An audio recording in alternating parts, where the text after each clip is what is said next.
Hey guys, it's your boy Rextendo here. Today we're going to be talking about the new melee DPS class for the latest expansion of Final Fantasy XIV, Endwalker. So guys, I am 100% certain that the new melee DPS class is going to be the Voidwalker. And I can deduce that from what we already know. We know that it's a melee DPS class. This class is going to wear maiming gear, and it's also going to wield some sort of hammer, scythe, or mace, right? So with that out of the way, let's dig into some of the unknowns and the reasons why I believe with 100% accuracy that this is going to be the new class. So let's start off from the boss, from the point of the boss, Eden Gate Descent.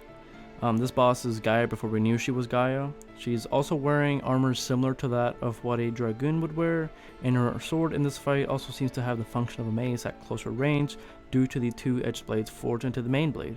This seems to fit her description.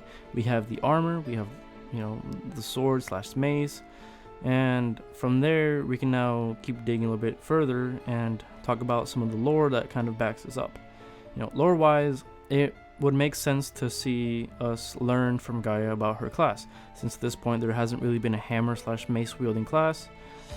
If in fact this is the class, the devs would most likely make a quest chain revolving around unlocking Gaia's training in the past as an Ascian, which would in turn would perhaps unlock her new class. This makes the most sense lore-wise because let's just say for a moment that Necromancer is the new job, and that Xenos has become a Necromancer, and due to that image of him on the throne, with him sitting on the throne and the picture that camera's aiming behind him, and you can kind of see what looks like to be a scythe. From that we can speculate that maybe Xenos is going to be a Necromancer, and how would we learn and unlock his class if story-wise, or lore-wise, we're supposed to be his greatest opponent? It wouldn't really make sense from that perspective. Now, Voidwalker, on the other hand, seems to be much more feasible to incorporate into the story, since we have Gaia and she herself is a Voidwalker. So now, how I think this class will play out. To give some context, in both E2S and E12S, there are some mechanics that work based off of time. And now, to your surprise, Voidwalkers are those who can traverse time and essentially the void of space between realms or dimensions. So let's just take a look at this cutscene.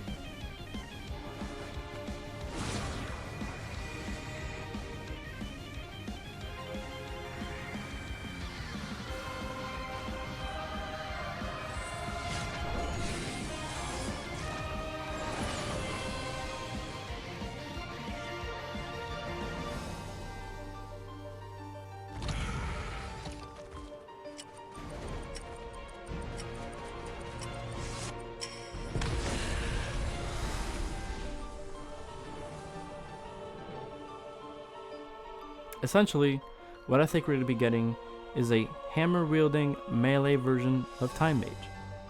So yeah, those are my opinions on the new DPS class that's going to be coming out. I'm locking my prediction 100% onto Voidwalker, and I guess we'll find out during the FanFest.